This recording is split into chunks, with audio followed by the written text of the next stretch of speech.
Nenhum homem é uma ilha. O poeta inglês John Donne disse isso no século XVI, mas parece que nos serve mais do que nunca em meio ao isolamento social imposto pela pandemia de coronavírus.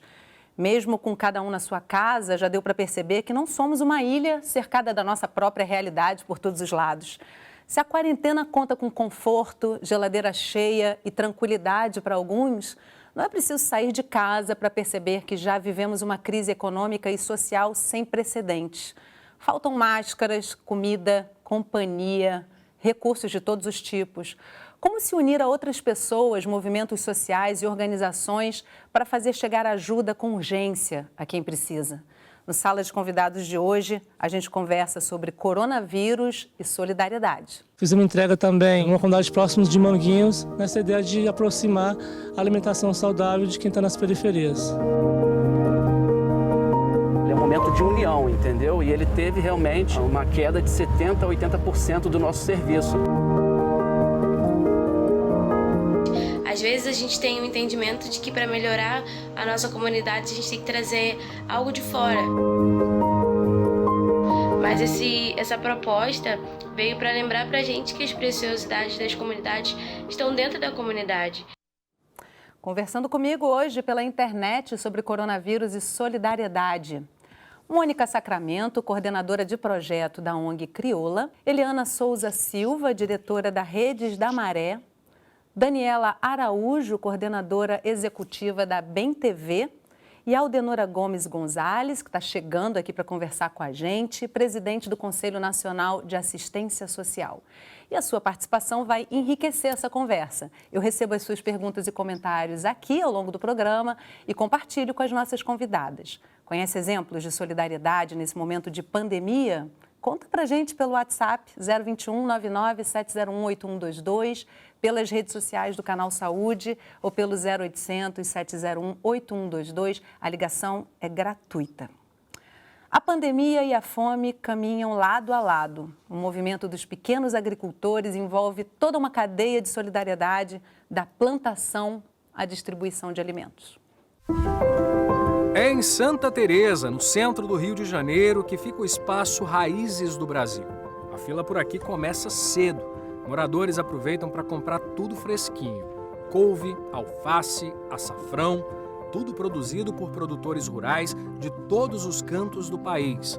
As vendas beneficiam diretamente cerca de 5.000 agricultores. Eu acho muito importante a gente saber o que a gente come. Você é o que você come, eu acho isso. Ter a consciência do que você come. Agora, mais do que nunca, você tem que valorizar quem planta. O local é uma conquista do movimento dos pequenos agricultores, uma forma de integrar campo e cidade através da alimentação saudável. Além de comprar pessoalmente legumes, verduras e folhagens, os moradores e visitantes ainda contam com uma lojinha de produtos agroecológicos. Com o novo coronavírus, tudo se adaptou. Além de álcool em gel e máscaras, uma outra iniciativa foi reforçada. É a Cesta Camponesa, uma espécie de feira online.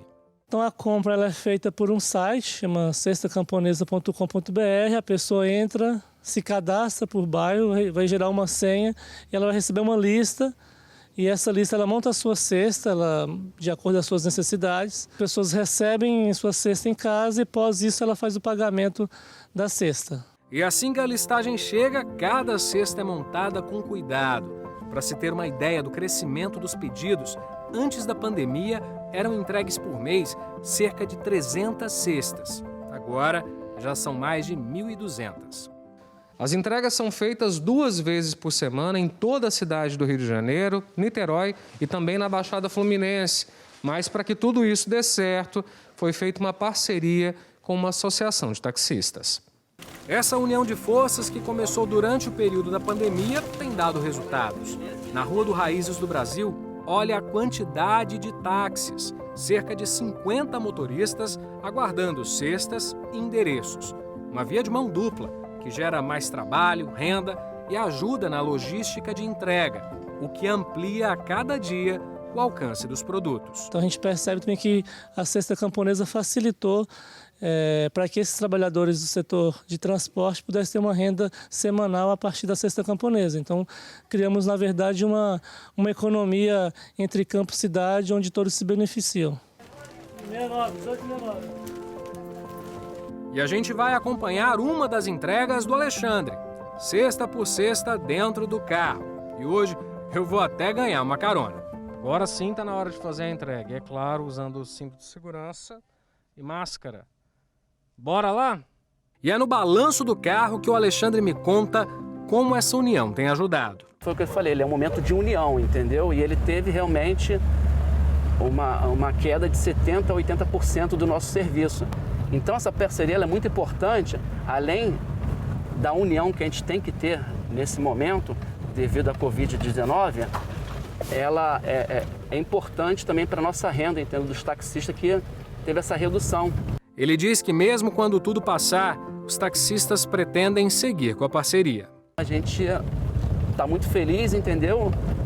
Pela ajuda que está sendo nos dada e também muito feliz pela oportunidade de ajudar de alguma forma, entendeu? Com essa união que a gente está buscando aí, dia a dia. A conversa tá boa, mas está na hora de entregar a cesta da Rebeca. Ela conta que conheceu o projeto através de um grupo de WhatsApp. Eu estou muito feliz porque no grupo de WhatsApp onde a gente participa, eu estou conhecendo os produtores locais. Então eu sei já 2 pessoas que produziram os alimentos que eu vou receber agora. Enfim, isso é incrível, né? A gente conhecer quem está produzindo a nossa comida com toda a segurança. Então, a gente está participando dessa cadeia, né? Agora vamos deixar a Rebeca e o companheiro dela com as compras. A gente também se despede do Alexandre, que segue fazendo mais entregas. E você, tá pensando que essa reportagem acaba aqui? Nada disso. Essas fotos são de entregas feitas em comunidades aqui do Rio de Janeiro. O movimento de pequenos agricultores, em parceria com outras organizações, está fazendo um mapeamento das famílias que precisam de alimentos, mas não podem pagar. Nesse período, mais de 300 cestas solidárias foram entregues. Já fizemos entrega na Zona Norte, na região de Bangu, São Gonçalo, aqui em Santa Teresa, em duas comunidades próximas aqui ao bairro. Fizemos entrega também numa comunidade próxima de Manguinhos, nessa ideia de aproximar a alimentação saudável de quem está nas periferias. Agora vamos deixar de conversa. As entregas ainda não acabaram e tem muitos taxistas esperando. Então, vamos deixar o pessoal trabalhar. Daniela, Mônica, Eliana, a gente daqui a pouco também conta com a participação da Aldenora, se der tudo certinho, em tempos de programas através da internet, a gente tem que contar com essas incertezas. Muito obrigada pela presença de vocês, mesmo que virtualmente nesse momento, para debater esse assunto que no Brasil sempre foi muito urgente, né, gente? Solidariedade num país com tanta desigualdade, a gente nunca pode deixar de falar nisso, né? Agora, Mônica, eu queria começar com você, trazendo o seu olhar sobre o que muda com a pandemia, né? Porque, como eu disse, a sociedade brasileira sempre dependeu muito de solidariedade, mas a pandemia traz um elemento novo. O que mudou? Bom dia a todas e aos telespectadores, um prazer estar aqui. Eu acho que muda fundamentalmente a forma como a gente vai pensar o estar junto e o convívio ao longo do processo, né? A pandemia, ela evidencia e agudiza situações no nosso país de bastante desigualdade, desigualdades históricas. E talvez seja uma grande oportunidade para que todos nós pensemos a respeito dos padrões mínimos de cidadania, de igualdade, de bem viver, de coletividade, né? De que maneira podemos seguir juntos construindo novas apostas para o futuro, um futuro mais inclusivo, um futuro mais amigável e amistoso para todos nós. Então, a Aldenora já chegou aqui para a nossa conversa, deixa eu tentar trazê-la para cá. Vamos ver se ela consegue entrar com a câmera dela. Acho que ainda não, vamos tentando. Ah, chegou. Bem-vinda, Aldenora. Que bom que você conseguiu entrar. Bom, então deixa eu trazer uma questão já para a Aldenora já entrar quente nessa conversa. Aldenora, a gente sabe, como eu estava dizendo aqui, que solidariedade é um item, é uma característica muito importante numa sociedade como a brasileira, cheia de desigualdades. Agora, Falando da pandemia nesse momento, da assistência social nesse momento, qual é o ponto mais importante que se coloca? Opa, tô sem o seu áudio. Aldanora. Verifica teu microfone, por favor. Vou jogar essa pergunta para a Eliana, enquanto você faz os ajustes aí direitinho. Eliana, vou jogar essa pergunta para você. O que você acha que esse momento de pandemia traz de prioritário, de mais urgente, quando a gente pensa realmente na assistência dessa população que parecia mais invisibilizada do que a gente imaginava, né? Hoje a gente está vendo com clareza aí essa desigualdade, mais do que nunca. Bom dia a todos e todas também. É um prazer estar aqui nesse canal da Fiocruz, uma parceira nesse processo da pandemia, né? E mesmo antes. Eu acho que o que essa pandemia traz de mais importante, principalmente desse lugar que nós trabalhamos, né? Todas nós que estamos aqui nessa conversa, é estampar de uma maneira muito profunda, talvez muito transparente, a questão da desigualdade, como a Mônica já trouxe, mas também assim as camadas da gravidade do momento que nós estamos vivendo no Brasil, de uma maneira geral. Então, acho que esse processo, essa crise humanitária que a gente está vivendo e a maneira como o Brasil está enfrentando isso nesse momento, a maneira como existe um despreparo total e uma falta de compromisso com o tamanho do desafio que nós temos nesse momento, a gente não tem respostas como país para enfrentar isso da maneira que deveria. Eu acho que a questão mais séria que a gente consegue ver muito claramente, talvez nacionalmente e internacionalmente, assim, o tamanho da gravidade da situação política que nós vivemos. Com certeza. E Daniela, a gente também tem uma parceria longa aí, sempre trazendo o pessoal da Bem TV aqui com a gente, faz um trabalho super bacana com os jovens. Os jovens são multiplicadores, muitas vezes nesse momento vistos como multiplicadores até da infecção, porque não apresentam sintomas, mas a Bem TV encontrou uma forma de levar esses jovens a serem multiplicadores mais do que nunca de boa informação. E a gente vai mostrar esse exemplo no nosso segundo bloco. Eu queria trazer com você o seguinte: qual a importância da participação do jovem nesse momento nas questões de olhar social, né, da questão da solidariedade em meio a uma pandemia? Bom, a juventude, né, é uma faixa etária muito livre, muito criativa, muito engajada com soluções. E o momento de crise que a gente está vivendo exige essa articulação de forças, dessa solidariedade entre gerações, para a gente inovar, criar soluções. Então, o que eu acho mais importante agora do trabalho com os jovens é inspirar esse ar de novidade para encontrar novas soluções, né, tanto para as ações solidárias quanto para as ações de mobilizações sociais, porque a gente vive uma crise política muito séria e as duas coisas juntas precisam de todos nós para que a gente supere, né, esses desafios. Com certeza. Agora, já que a gente começou trazendo aí o que a Bem TV já está fazendo em termos de trabalho nesse momento de pandemia, Mônica, fala um pouquinho de como é que a ONG Crioula está agindo nesse momento e qual o enfoque de vocês. A ONG Crioula é uma ONG voltada para mulheres negras, fundada há aproximadamente 30 anos, né? Então, mantendo o seu foco no suporte para mulheres negras e, sobretudo, no fortalecimento dessas mulheres enquanto sujeitos políticos, a gente imediatamente se uniu ao Instituto Marielle Franco, ao Perifa Connection e ao Movimento Caxias para lançar uma campanha chamada Agora é a Hora. Nesse programa, nesse projeto, nós reunimos 34 lideranças de 9 municípios do Rio de Janeiro, especialmente região metropolitana e Baixada, que mobilizaram também quase aproximadamente 60 jovens, 60 mobilizadores, exatamente para unir uma ação humanitária, que é a distribuição de cestas de alimentação, com o suporte para o cadastramento no auxílio emergencial.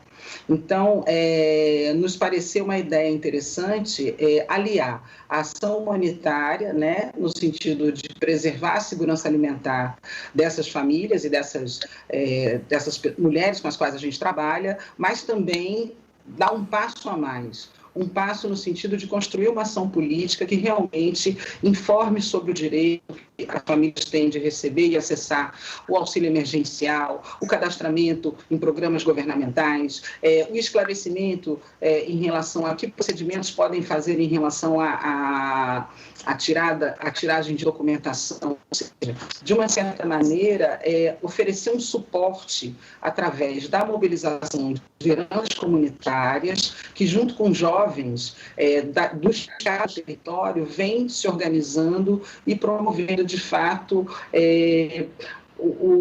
a possibilidade e a conscientização de que todos têm direito e todos são cidadãos. Então, de que forma também a gente pode, coletivamente, se organizar no sentido de construir e garantir mais direito para as famílias, especialmente as famílias que estão na Baixada Fluminense, em favelas cariocas e tudo mais. Então, é isso que nós estamos fazendo.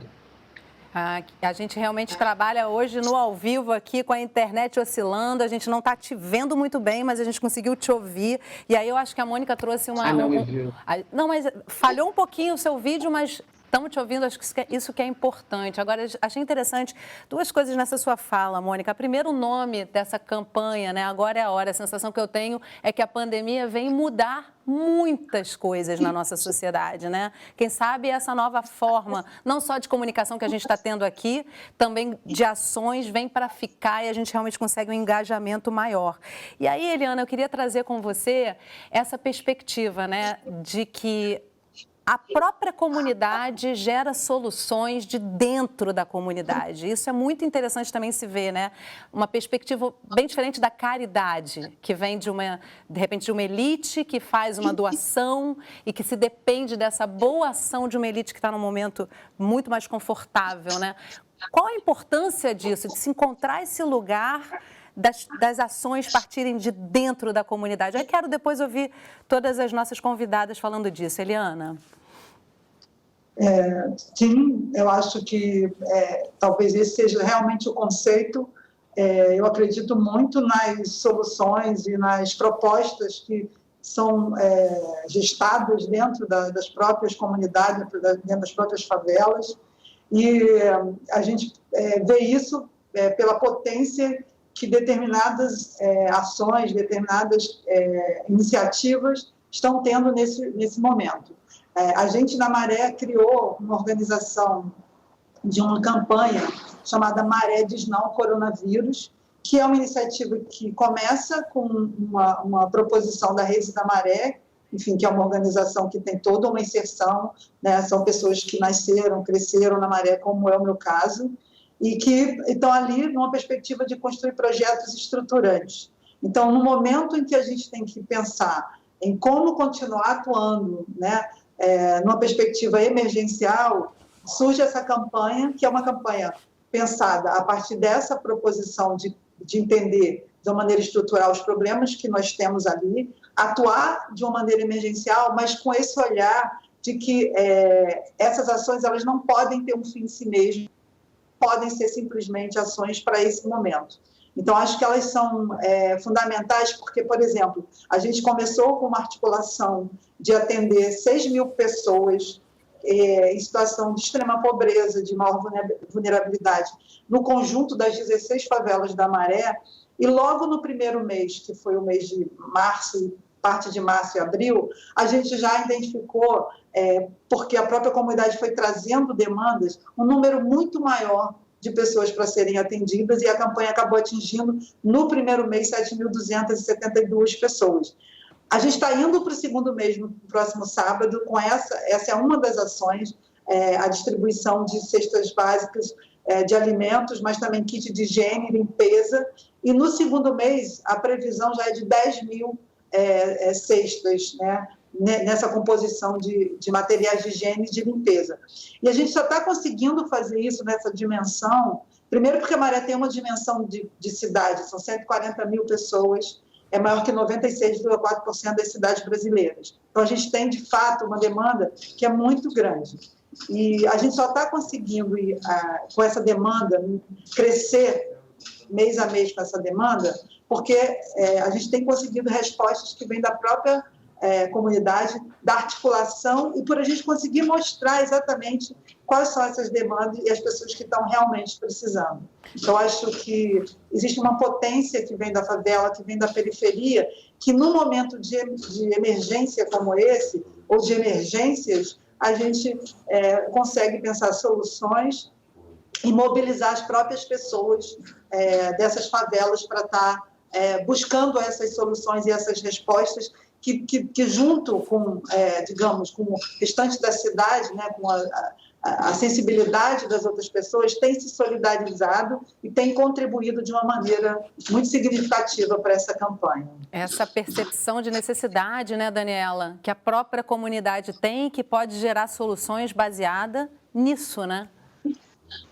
Exatamente. A gente encontra na solidariedade, né, a grande mão estendida para esses momentos de crises sem proporções, quando a gente está perdido. Mas ela também é frágil no sentido de sustentar as soluções quando a gente pensa no ser humano como um todo, né, na saúde como algo mais completo. Então é preciso avançar um pouco além dessa solidariedade entre os pares ou entre as classes para a gente pensar questões de direitos mais ampliados, e eu acho que todas as organizações buscam, de alguma maneira, fazer isso, né? Motivar a solidariedade e a partilha, mas também engajar aqueles que fazem parte dessa luta cotidiana, que em alguns momentos a gente poderia chamar de beneficiário, mas na verdade estão no foco da ação. Então, quando a gente propõe, por exemplo, nos Jovens Comunicadores, que o recurso do projeto seja voltado para bolsas, que eles recebam um valor em dinheiro para aportar nas famílias, entendendo que as pessoas precisam mais do que sabão e pão, e elas precisam ter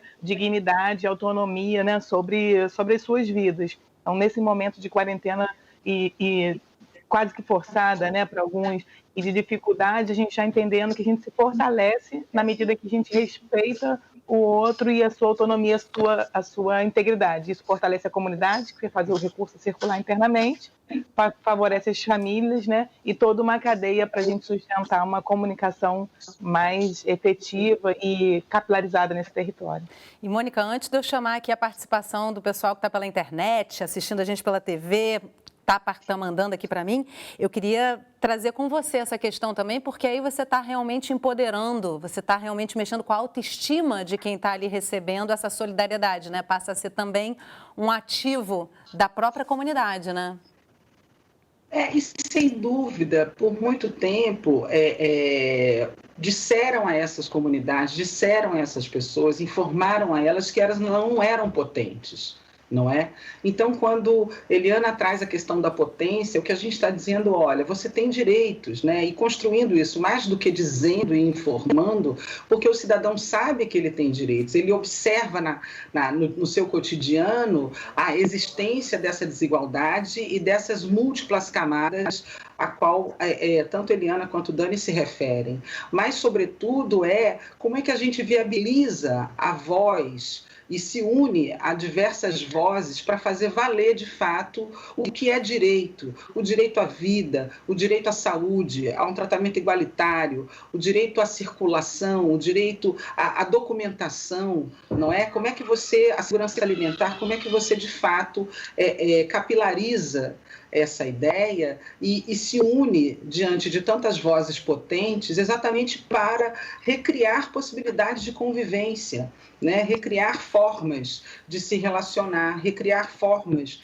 de trocar com o externo, de trocar entre as pessoas, de trocar com o meio ambiente, de entender como fatores, como saneamento, a ausência de uma política de moradia interfere diretamente na saúde dessas pessoas, de como elas se colocam diante da vida também.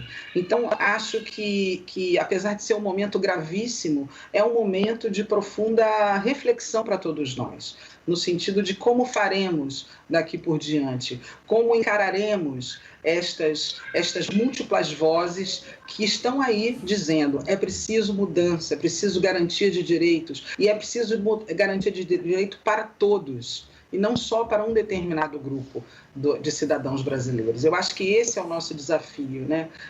Então, acho que é por aí que caminhamos. Para mim, você diferencia claramente nessa sua fala o que é caridade e o que é solidariedade, né? Porque caridade é uma coisa que talvez vá criar uma dependência e também gera um bem-estar para quem está oferecendo, muitas vezes. A solidariedade me parece ser mais no ambiente da troca, né? Eu queria trazer aqui um comentário da Romene Santos, de Saquarema, no Rio de Janeiro.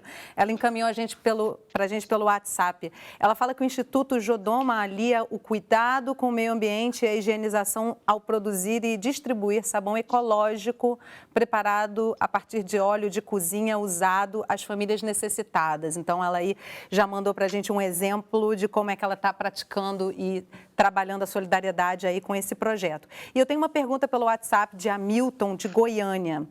Para além da solidariedade utilitarista, que também tem seu valor, principalmente em tempo de pandemia, gostaria de ouvir a abordagem das convidadas sobre solidariedade enquanto processos contínuos de garantia e efetivação de direitos, ou seja, solidariedade na dimensão da gestão das políticas públicas de saúde. Exatamente do que você estava trazendo, mas aí acho que trazendo um enfoque para a saúde. Eliana, como é que você percebe isso, então, esse extrato da saúde nesse contexto da solidariedade nas comunidades?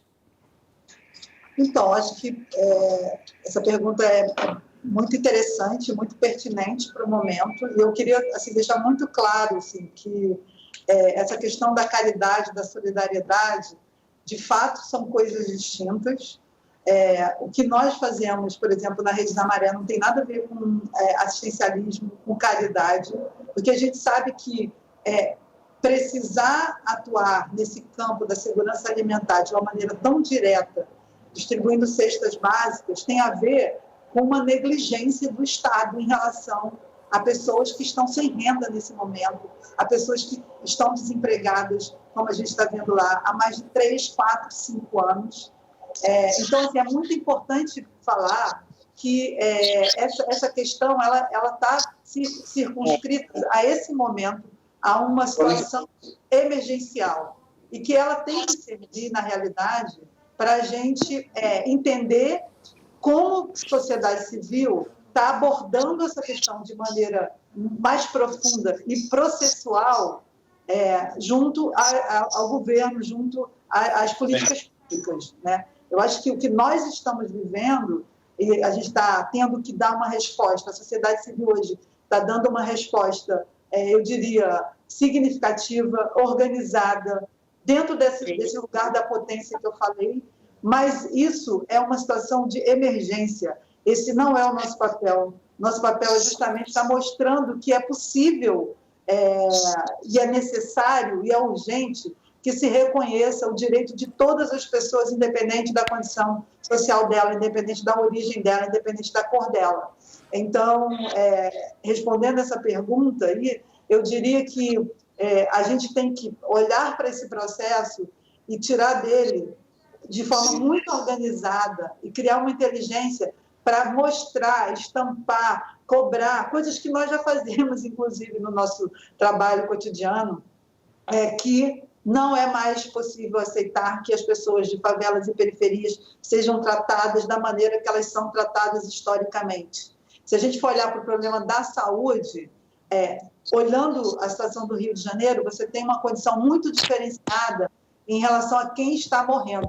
A doença atinge todo mundo, atinge. Só um minutinho, Eliana.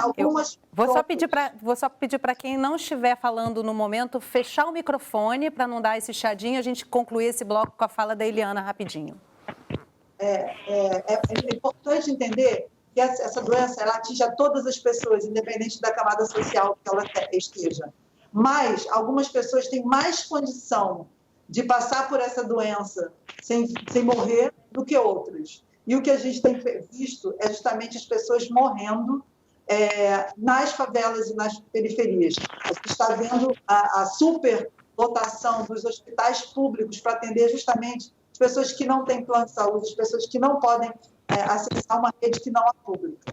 Então, mais uma vez, eu acho que a gente tem que focar na questão de que as ações e as emergências que nós temos, elas também precisam ser direcionadas para quem mais precisa nesse momento. Eliana, passando disso, ir adiante. Então, desculpa te interromper, eu preciso fazer um intervalo rapidinho. Também quero trazer a Aldenora, que já está aqui com a gente para a nossa conversa. Vamos aproveitar o intervalo para isso. E aí, no próximo bloco, você vai conhecer uma iniciativa que apoia jovens para prevenção contra o novo coronavírus. A gente não demora nada, não sai daí.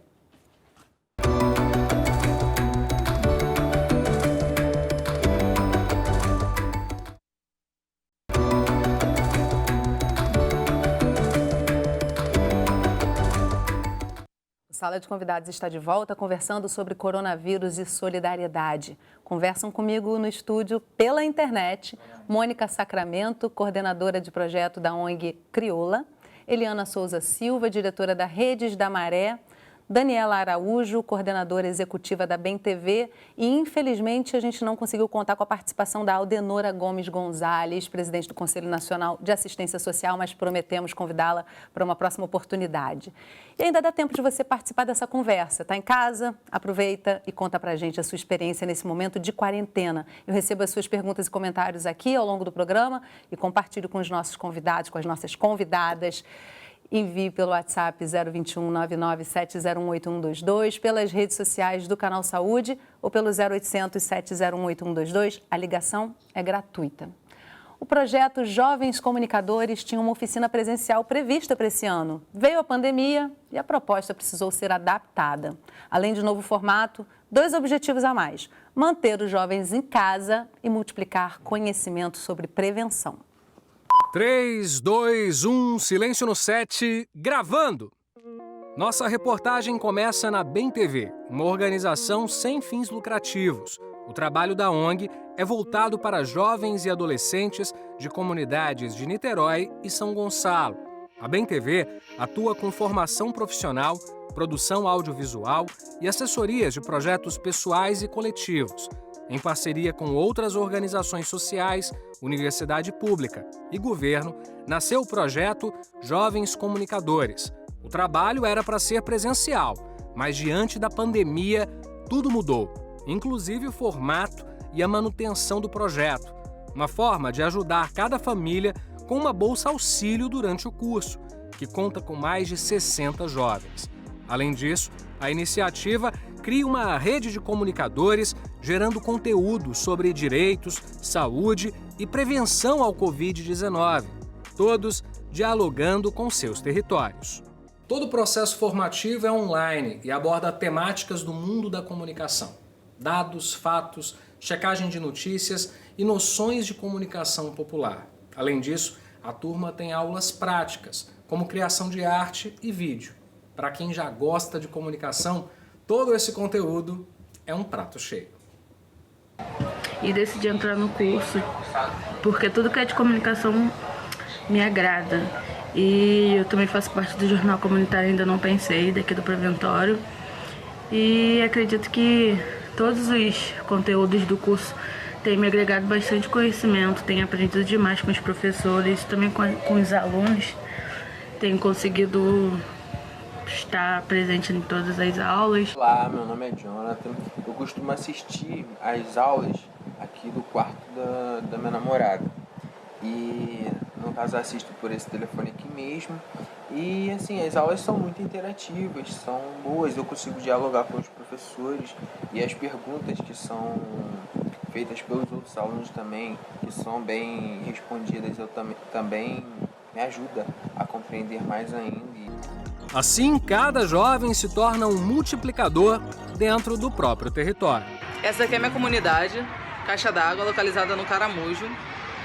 E é muito gratificante estar podendo fazer parte desse projeto, porque eu fico por dentro de todas as informações sobre o Covid-19 e posso estar passando essas informações que são verídicas para a minha população. E é incrível ter jovens de dentro das comunidades que vão trazer informações verdadeiras, fatos reais, informações genuínas, filtradas, de uma maneira que todas as pessoas que estão ao nosso redor possam compreender. Todo o conteúdo produzido pela equipe é disponibilizado pelo WhatsApp e nas redes sociais. Produção, libera um vídeo aí dos jovens comunicadores contra a Covid-19 pra gente.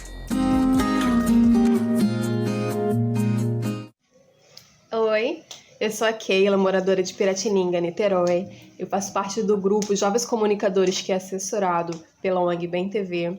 A gente está produzindo conteúdo informativo e consistente sobre o coronavírus no nosso território, nas nossas comunidades.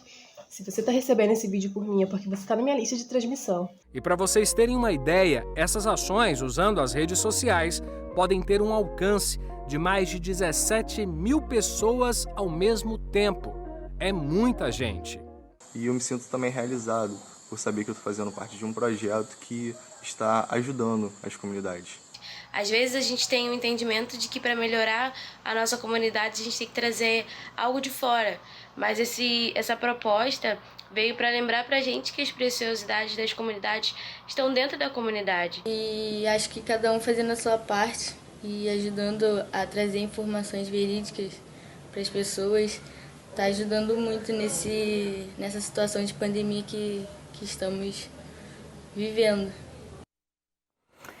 Olha só, achei bem bacana essa adaptação, viu, Daniela? Como é que foi para os alunos? Eu queria que você explicasse um pouquinho melhor como é que foi esse processo aí, né? Porque eles têm uma expectativa de irem ao espaço da ONG, de interagir ali uns com os outros. Como é que foi essa mudança? E também que você trouxesse de novo uma coisa que você comentou no primeiro momento, que é o fornecimento de uma bolsa. Acabou sendo revista a forma de aplicação do recurso que a ONG tinha, né?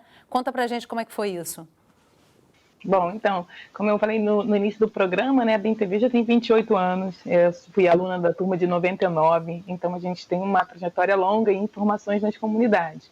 Normalmente o curso é oferecido em 6 meses, é uma formação completa que permite aprofundar a linguagem, né, e para esse ano, a turma do Projeto Olho Vivo, que começou em 2003 e está até hoje, ano a ano, né, renovando os alunos, ela previa uma formação em audiovisual que não seria mais possível a gente realizar presencialmente, né? Nem num espaço na comunidade, de um parceiro, nem na sede da organização.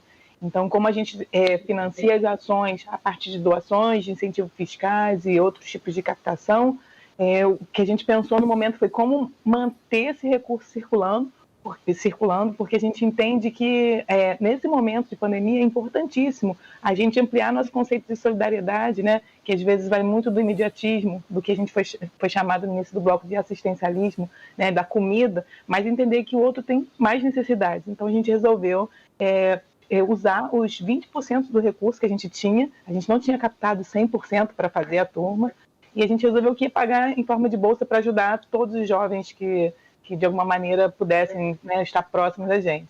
Essa decisão foi tomada muito no afeto, né, mas a gente sabia que tinha um posicionamento político também de pedir autorização para o uso do incentivo fiscal desta maneira, né, e mesmo sem ter conseguido arrecadar os 100%, mas eu acho que no afeto e na aposta de que era o melhor a se fazer, a gente foi agregando pessoas, conseguindo apoios, para que a gente fizesse essa distribuição de renda, essa formação em comunicação, mesmo à distância, né, entendendo que a gente precisa cuidar uns dos outros e se informar é cuidar também. E começamos a construir essa proposta de comunicação comunitária, onde cada jovem participa das formações em várias linguagens, cria uma lista de transmissão, que é de 256 pessoas, é o máximo, né, permitido no WhatsApp, e a gente consegue fazer com que cada jovem, né, chegue a um número grande de moradores da sua comunidade a partir dessa lista de transmissão, trocando informações, esclarecendo possíveis formas de acessar direitos, espaços de garantia de direito, e a gente está trabalhando nisso assim, de uma maneira muito bacana. Começamos com 60 jovens, com a parceria do Instituto Rumo Náutico, do projeto Grael, que a gente conhece em Niterói, né? O IJCA, que é uma organização que também trabalha com jovens, Orquestra de Cordas da Grota. A gente foi movimentando todos os nossos parceiros, a cultura da cidade, o município, e agora a gente está pulando de 60 para 500 jovens. Então, agora, o próximo mês, a gente deve começar a trabalhar também em São Gonçalo. A gente já tinha alguns jovens de São Gonçalo, agora a gente vai chegar a 500, e com 500 jovens a gente multiplica 256 vezes 500, a gente chega a mais de 120 mil moradores de comunidade recebendo informações em uma linguagem objetiva da comunidade para a comunidade, que é o nosso objetivo. E o que é muito bacana, né, Mônica, é dialogar com o território, e aí a gente também está falando de uma população que a gente vê crescer nas estatísticas como uma população extremamente afetada pela pandemia, né? Que é a população negra, da periferia, das comunidades. E qual é a importância, então, de um projeto como esse, que pode se multiplicar em exemplos, né, em qualquer faixa etária, de também trazer o jovem falando com o jovem, o preto falando com o preto e por aí vai, né? Assim, dialogar dentro do território e entre os seus iguais também, né? Eu acho que a pandemia, e esse é um aspecto que ela evidencia, que é, para além, obviamente, dos que estão circunscritos à saúde, né, e à assistência social, acho que ela traz em evidência dificuldades em relação à apropriação sobre informação. Né? Informação segura, informação de qualidade, informação confiável, de maneira que as pessoas possam também se instrumentalizar para alcançar os seus direitos e solicitar e exigir a garantia de direitos. Então, acho que iniciativas como essa, né? Iniciativas como a que a Rede da Maré faz, o que Crioula faz e tantas outras instituições da sociedade civil vêm fazendo, elas, de fato, elas operam e incidem em alguns aspectos muito precisos, né? Então, a questão da informação em contraponto a uma produção grande de fake news é um trabalho e é um aspecto do que vimos fazendo.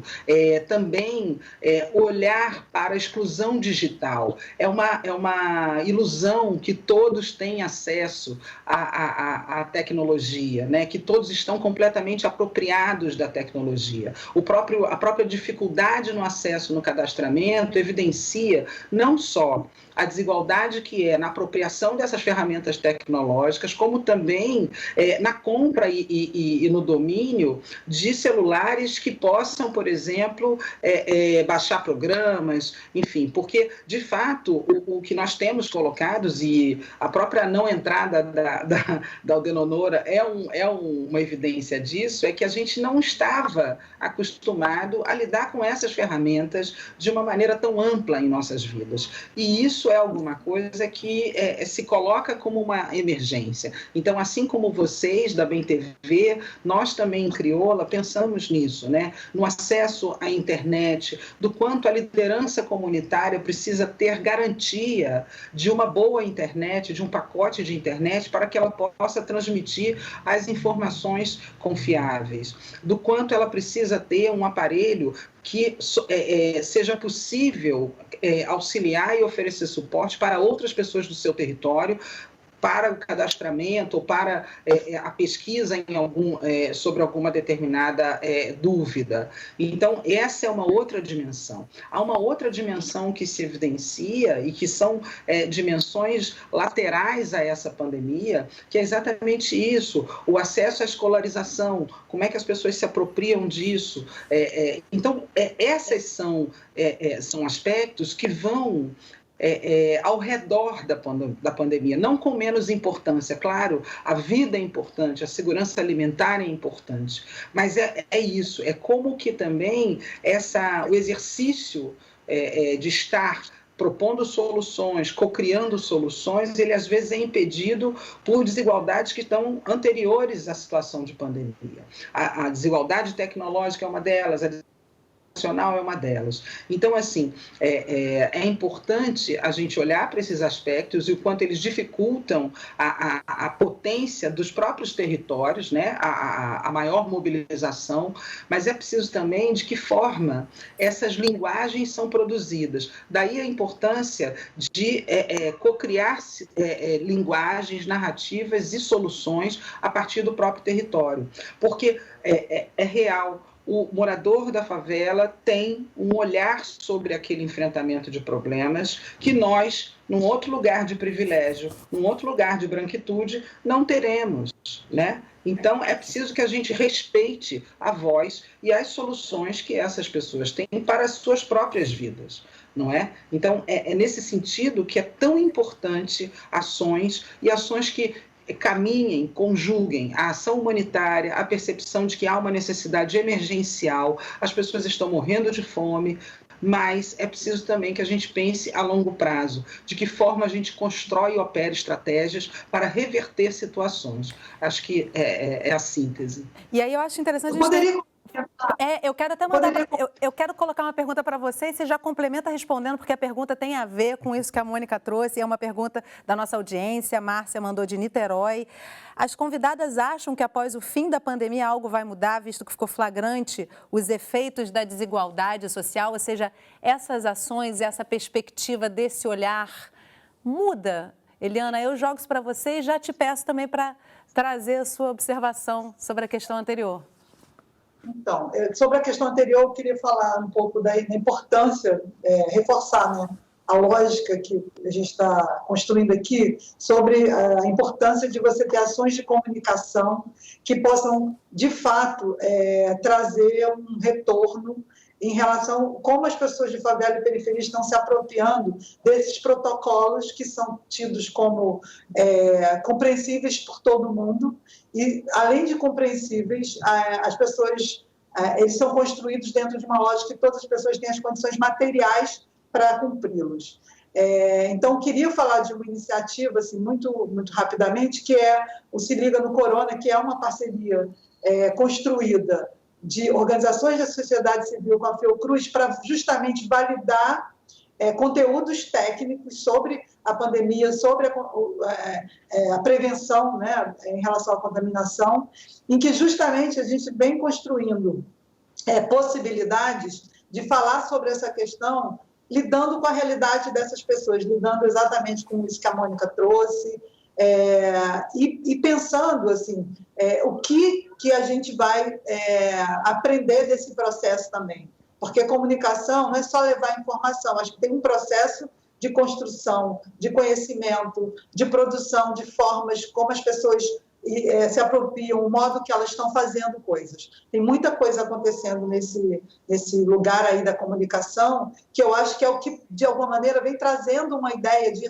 redução de danos para esse problema de quem mora em favela e periferia, que eu acho que a gente tem que trabalhar com esse conceito de redução de danos, no sentido de que a gente tem que criar uma alternativa, ser inventivo para que essa contaminação não aconteça de uma maneira do tamanho da gravidade que ele pode acontecer nas favelas e periferias. E são trabalhos como esses que estão sendo citados aqui, que eu acho que vem, de alguma maneira, contribuindo para essa mudança. Mais uma vez, a sociedade civil, enfim, junto com a Fiocruz, no caso da Maré, mas eu acho que falta uma mensagem voltada para as pessoas reais, para as demandas reais e para esse tamanho aí da desigualdade que a gente tem falado tanto.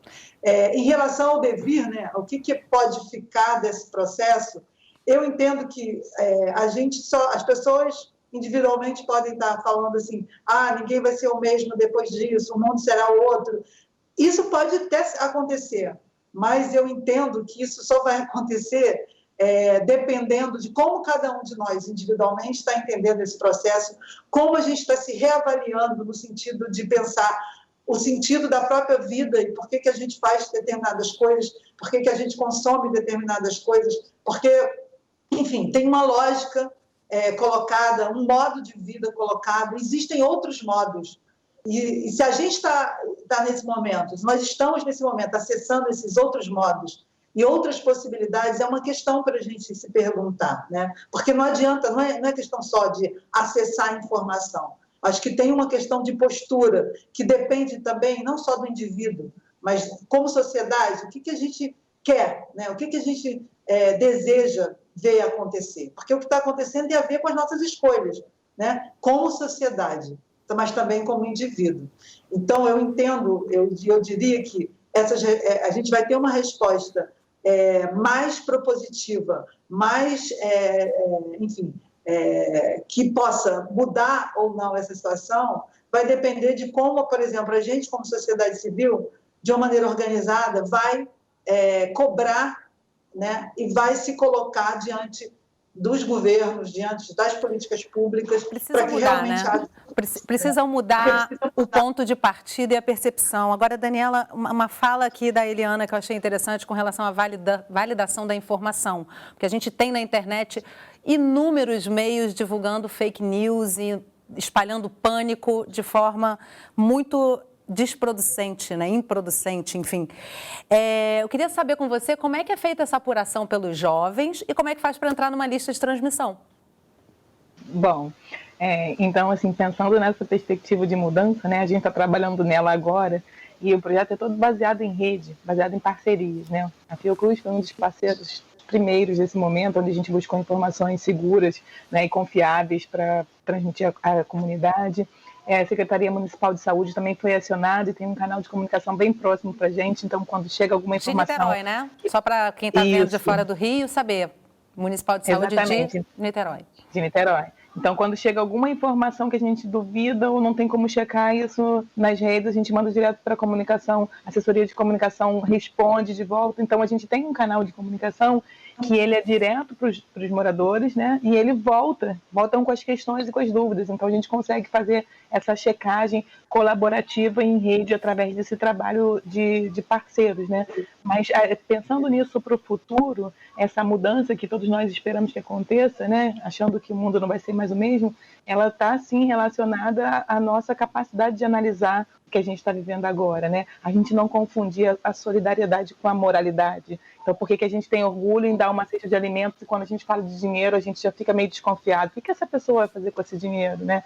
A gente tem orgulho de falar que precisa trabalhar em rede, mas a gente tem dificuldade de acessar a rede, porque 85% da classe D e E não tem acesso à internet no computador, tem ao celular. E às vezes é um celular precário. E por que a gente está trabalhando com mídias sociais, fazendo lista de transmissão no WhatsApp? Não é porque é mais legal, né? Não é por isso, é porque as pessoas não têm acesso à transmissão de dados e as operadoras amarram os pacotes de uma maneira que o WhatsApp, o Facebook ficam livres, elas podem trocar informação ali, mas elas não conseguem abrir link, páginas oficiais de prefeitura, nem de órgãos de saúde.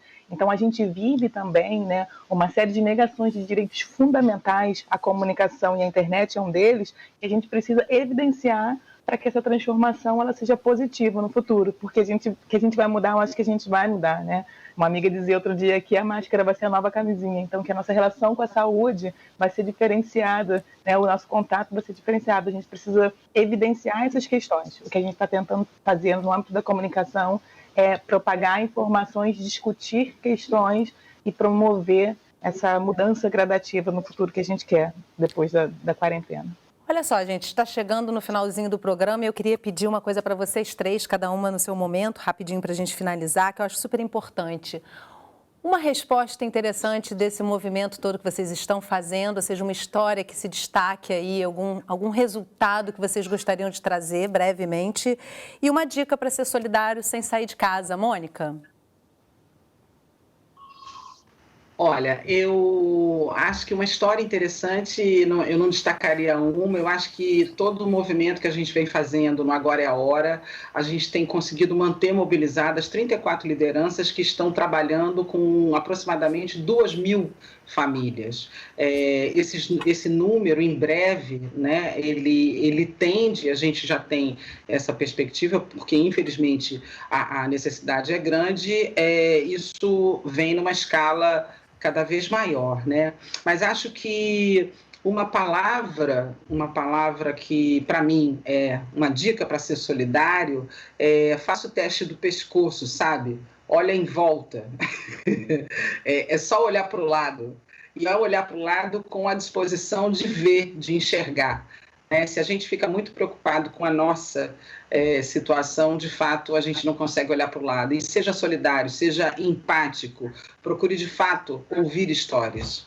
Muito bom. Eliana?